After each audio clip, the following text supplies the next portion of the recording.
నమస్తే, welcome to BCN news. నేను విజయలక్ష్మి. ముందుగా ముఖ్యాంశాలు. మంగళగిరి ఎయిమ్స్ స్నాతకోత్సవానికి ముఖ్య అతిథిగా హాజరైన మంత్రి నారా లోకేష్. వైద్య విద్య పూర్తి కావడం నిరంతర అభ్యాసానికి లైసెన్స్ లాంటిదని వ్యాఖ్య. హెరిటేజ్ కు దోచిపెట్టే దుర్బుద్ధితోనే చంద్రబాబు కల్తీ నెయ్యి పేరుతో శ్రీవారి ప్రసాదంపై నిందలు మోపారు. మండలి విపక్ష నేత బొత్స సత్యనారాయణ ధ్వజం. ప్రజా సమస్యలపై చర్చించే ఉద్దేశం వైసీపీకి లేదన్న జనసేన ఎమ్మెల్యే వంశీకృష్ణ శ్రీనివాస్. బడ్జెట్పై చర్చను పక్కదారి పట్టించేందుకే మండలిలో రభస అంటూ ఫైర్. ముంబైలో ద్వైపాక్షిక అంశాలపై ప్రధాని మోదీ, ఫ్రాన్స్ అధ్యక్షుడు ఇమ్మాన్యుయల్ మేక్రాన్ చర్చలు. ఫ్రాన్స్ భారత్కు దశాబ్దాలుగా వ్యూహాత్మక భాగస్వామి అని వెల్లడి. సంపద లేదా హోదా వల్ల కాకుండా జీవితానికి మరణానికి మధ్య నిలబడి ప్రాణదాతలుగా సేవలందించడం వల్లే వైద్యులకు సమాజంలో అత్యున్నత గౌరవం లభిస్తుందని మంత్రి నారా లోకేష్ పేర్కొన్నారు. లాభాపేక్షతో కాకుండా మానవత్వంతో సేవలందించాలని, రోగుల నమ్మకాన్ని కూడా తమ విధి నిర్వహణలో భాగంగా మార్చుకోవాలని ఆయన యువ వైద్యులకు పిలుపునిచ్చారు. మంగళగిరిలోని ఎయిమ్స్ లో జరిగిన స్నాతకోత్సవానికి ఆయన ముఖ్య అతిథిగా హాజరై ప్రసంగించారు. ఈ స్నాతకోత్సవం కేవలం ఒక వేడుక కాదని, విద్యార్థులుగా ప్రవేశించి జీవన సంరక్షకులుగా బాధ్యతలు స్వీకరిస్తున్న పరివర్తన అని అభివర్ణించారు. ఇప్పటి వరకు 45 లక్షలకు పైగా ల్యాబ్ డయాగ్నోస్టిక్ సేవలు అందించడం సంస్థ విస్తరిస్తున్న ఆశయాలకు ప్రతీక అని కొనియాడారు. Today is not merely a convocation, it is a consideration. You entered this institution as students and you leave today as custodians of life. AIIMS were envisaged as institutions of national importance, centers of excellence that would correct regional imbalances in healthcare. AIIMS Mangalgiri began modestly in 2015 and today it has grown into a comprehensive institution with over 1,300 students across UG, PG, super specialty nursing and allied health sciences. From a handful of beds in the early years to close to 650 functional beds, from limited services to open heart surgeries, kidney transplant, robotic knee replacements, advanced oncology and cath labs. This growth is not just infrastructure, it represents hope expanding. More than 45 lakh lab and diagnostic services have been provided. Behind every number is a human story. This institution stands on 3 pillars: teaching research and patient care. But today, I want you to consider adding a 4th pillar: trust. In every civilization, doctors have been placed in the highest moral space, not because of wealth, not because of status, but because they stood between life and death. Every hospital corridor carries anxiety, fear, and pain. A patient entering the emergency ward looks into your eyes. You need to ask yourself a question. Do they see confidence? Do they see compassion? You are not just prescribing drugs, you are prescribing hope. During COVID-19, when the world stayed indoors, doctors walked into dangers to save lives. They work tirelessly in isolation wards, away from families, becoming hope for patients who are alone and afraid. That is why society considers doctors next to God, not for power, but for their compassion, courage, and selfless sacrifices. You are the real heroes of this nation. Remember, technology will grow, hospitals will expand, and AI will assist, but healing power of a doctor's touch remains irreplaceable. Sometimes what cures is not just prescription, but reassurance. A mother may sell her jewelry for a child's treatment. A daily wage worker may skip meals to buy medicine. And you will be judged how you treat a patient who can't pay and how you explain to the illiterate. The degree you receive today is not a certificate of completion. It is a license to continuously learn. Medical knowledge is evolving rapidly. New protocols, changing drug resistance patterns, and technological disruptions are the order of the day. The moment a doctor stops learning, patients will suffer. Adopt 2 important habits of life: read regularly and reflect deeply. Humility is the hallmark of a great physician. So I urge you to visit our tribal areas, spend time in our primary healthcare centers, observe rural epidemiology, study lifestyle disorders in urban India, understand mental health challenges, and care for children with special needs. Chandrababu మరో scam Indapur dairy అని, ఆ dairy పేరుతో heritage కు దోచిపెట్టేందుకు ఆయన కుట్ర చేశారని మండలి విపక్ష నేత బొత్స సత్యనారాయణ ఆరోపించారు. టీటీడీకి నెయ్యి కాంట్రాక్ట్ దక్కించుకునే కుతంత్రం చేసిన చంద్రబాబు తిరుమల లడ్డూల్లో కల్తీ నెయ్యి వాడారంటూ నిందలు వేశారని, గత వైసీపీ ప్రభుత్వంపై విమర్శలు దుష్ప్రచారం చేశారని వెల్లడించారు. అయితే ఇందాపూర్ డైరీ వ్యవహారంతో చంద్రబాబు కుట్ర బట్టబయలైందని, అందుకే సభలో తాము చర్చకు పట్టుబడితే ప్రభుత్వం పారిపోయిందని పేర్కొన్నారు. ఇందాపూర్ అని ఒక సంస్థ ఈ రాష్ట్రంలో గత తెలుగుదేశం పార్టీ అధికారం ఉన్నప్పుడు ఏదైతే నెయ్యిను సప్లై చేసిందో, ఏదైతే ఆనాడు ఆ సంస్థని కొన్నాళ్ళ పాటు వీళ్ళు కల్తీ నెయ్యి నుంచి సప్లై చేస్తారని చెప్పని బ్లాక్ లిస్ట్ లో పెట్టారో, తదుపరి 6 నెలలకే ఆ సంస్థ నుంచి మళ్ళీ తాలూకా బ్లాక్ లిస్ట్ నుంచి మళ్ళీ మెయిన్ లిస్ట్ లో తీసుకొచ్చి ఆ సంస్థ ద్వారా 280 రూపాయలకి 320 రూపాయలకి కూడా నెయ్యి కొన్న నేపథ్యం.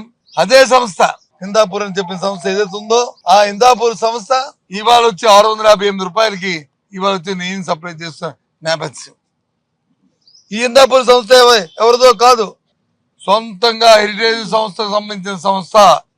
ఇదిగో వాళ్ళ వెబ్సైట్ లోను ఇదేమో నేను ముద్రించింది కాదు, ఇది నేను ముద్రించి కాదు, మేడం గారి ఫోటో, ముఖ్యమంత్రి గారి సతీమణి ఫోటో. వాళ్ళ వెబ్సైట్ లో వారం రోజుల వరకు వారం కిందటి వరకు ఈ రోజు ఉండదు, మాయైపోతుంది. ఎందుకంటే ఏదైతే ఆ రోజు ముఖ్యమంత్రి స్థాయిలో చంద్రబాబు నాయుడు గారు ఆపాదించారో 300 రూపాయలకు వచ్చి సచివానికి వస్తుందా, సుమారు 700 రూపాయలు కాకపోతే తగ్గితే కానీ అది దొరకదని చెప్పి ఆ రోజే మాట్లాడి ధనదాహం కోసం, ధనార్జన కోసం, ఆయన సొంత స్వలాభం కోసం, దేవదేవుడి తాలూకా దోపిడీ కోసం, ఆ దేవస్థానంలో దోపిడీ కోసం ఆ రోజు ఆ మాటలు మాట్లాడి ఈ రోజు వచ్చి వాస్తవాలు బయటపడినప్పటికీ మేము వచ్చి చర్చకు అడిగితే చర్చకు వచ్చి సమయం ఇవ్వలే. ఆ తర్వాత చైర్మన్ గారి దగ్గరికి మొబైల్ని పిలిచారు, అడిగారు. అంటే బిజినెస్ జరగాలి కదా, మీ ఉద్దేశం అంటే చర్చకు ఒప్పుకోండి, మేము బిజినెస్ కంటిన్యూ చేద్దామని చెప్పి మేము కూడా అంగీకరించాం. అయితే మేము హౌస్ లో చెప్తామన్నారు. అచ్చెన్నాయుడు గారు లేచారు, ఇష్టారాజ్యంగా ఆయన మాట్లాడారు, సంబంధం లేని అంశాలను మాట్లాడారు. అచ్చెన్నాయుడు గారు దేవుడి దగ్గర వచ్చి తప్పులు మాట్లాడితే మీరైనా నేనైనా ఎవరైనా ఆ దేవదేవుడు వచ్చి క్షమించడు. మనందరం కూడా ఒక ఆలోచనతో ఉన్న రాజకీయాల కోసం మనం ఇష్టారాజ్యంగా మాట్లాడడం సమంజసం కాదు. ఆ దేవదేవుడి మీద ఎవరైతే నిందలు అపనిందలు వేశారో ఆ పేరును అడ్డం పెట్టుకుని ఏదైతే దోపిడీ చేయడానికి వచ్చి 320 రూపాయలు నెయ్యిని 700 రూపాయలకి ఇందాపూర్ అనే సంస్థను పెట్టి హెరిటేజ్ సంస్థ దోపిడీ చేయడానికి ప్రయత్నం చేస్తుందో ఆ దేవదేవుడు ఊరుకుంటాడంటే అది ఊరుకోదు. ఎందుకు ఒప్పుకొని మళ్ళీ సభలో వచ్చి మరి ఎందుకు వాళ్ళు గందరగోళం సృష్టించి సభను ఆపడానికి ప్రయత్నం చేశారు? ఎందుకు బడ్జెట్ మీద కొనసాగించడానికి ఎందుకు వాళ్ళు ప్రయత్నం చేయలేదు అంటే వాళ్ళ తాలూకాన్ని బయటపడతాయి. మీరు జంతు కొవ్వు కలిసిందని చెప్పారో, జంతు కొవ్వు కలవలేదని క్లియర్ గా సిబిఐ చిట్ చెప్పింది. సో దీన్ని ఇంకా కూడా మీరు అదేదో దేవుడి మీద కూడా అవాస్తవాలు మాట్లాడి ఈరోజు మీరు రాజకీయం చేసుకోవడం అనేది నిజంగా చాలా దుర్మార్గం అని ఈ సందర్భంగా తెలియజేస్తున్నాము. మీరు వైఎస్ఆర్ కాంగ్రెస్ పార్టీకి ఏదైతే మీరు ఈ తప్పు పార్టీ మీద వేస్తున్నారో, మా హయాంలో కల్తీ జరిగిందని చెప్తున్నారో అది తప్పు. ఎప్పుడు మీ హయాంలోనే 2024 జూన్లో నుంచే ఈ కల్తీ జరగడం మొదలైంది. కల్తీ జరిగిందని క్లియర్ గా కూడా సిబిఐ చిట్ చెప్పడం జరిగింది. దయచేసి రాష్ట్ర ప్రజలందరూ కూడా గమనించాలని తెలియజేస్తున్నాం. ఎవరు అవాస్తవాలు చెప్తున్నారు అనేది ఖచ్చితంగా రాష్ట్ర ప్రజలందరూ కూడా ఇప్పుడు అందరికీ కూడా తెలుస్తుంది. కలియుగ దైవం వెంకటేశ్వర స్వామితో ఈ ప్రభుత్వం పెట్టుకుందో ఖచ్చితంగా వాళ్ళకు ఖచ్చితంగా శిక్ష ఉంటుందని ఈ సందర్భంగా తెలియజేస్తున్నాం. మా డిమాండ్ మేము ఖచ్చితంగా ఈ తిరుమల లడ్డు మీద ఈ ప్రభుత్వం ఏదైతే అవాస్తవాలు చెప్పిందో వాటిని అన్నిటినీ కూడా మేము ఖచ్చితంగా మాకు హౌస్ చర్చకి రావాలని పెట్టేంత వరకు కూడా మేము ఖచ్చితంగా దీని మీద రాష్ట్రమండ ఎలా ఉందంటే రోజు చంద్రబాబు నాయుడు గారు స్టేట్మెంట్లు ఇస్తున్నారు, మా నిరుద్యోగులకు మటుకు పేమెంట్లు ఇస్తలేరని చెప్పేసి రాష్ట్ర ప్రజలందరూ కోడైకొస్తున్నారు. 5,72,280 ఉద్యోగాలు ఎక్కడిచ్చావు మంత్రి గారు?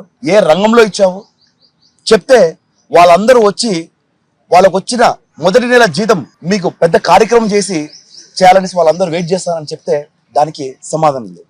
సాక్షాత్తు ఈ రాష్ట్ర ముఖ్యమంత్రి రివ్యూ మీటింగ్లో 191 మంది ఉద్యోగాలు లేక ఆత్మహత్యలు చేసుకోవడం జరిగింది గడిచిన 18 నెలల్లో.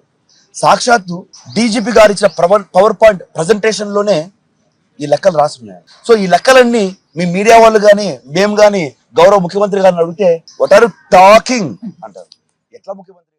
రాష్ట్ర బడ్జెట్ పై చర్చ జరగకుండా ఉండేందుకే వైసీపీ శాసనమండలిలో ఉద్దేశపూర్వకంగా గందరగోళం సృష్టిస్తోందని విశాఖ దక్షిణ ఎమ్మెల్యే వంశీకృష్ణ శ్రీనివాస్ తీవ్రంగా ఆరోపించారు.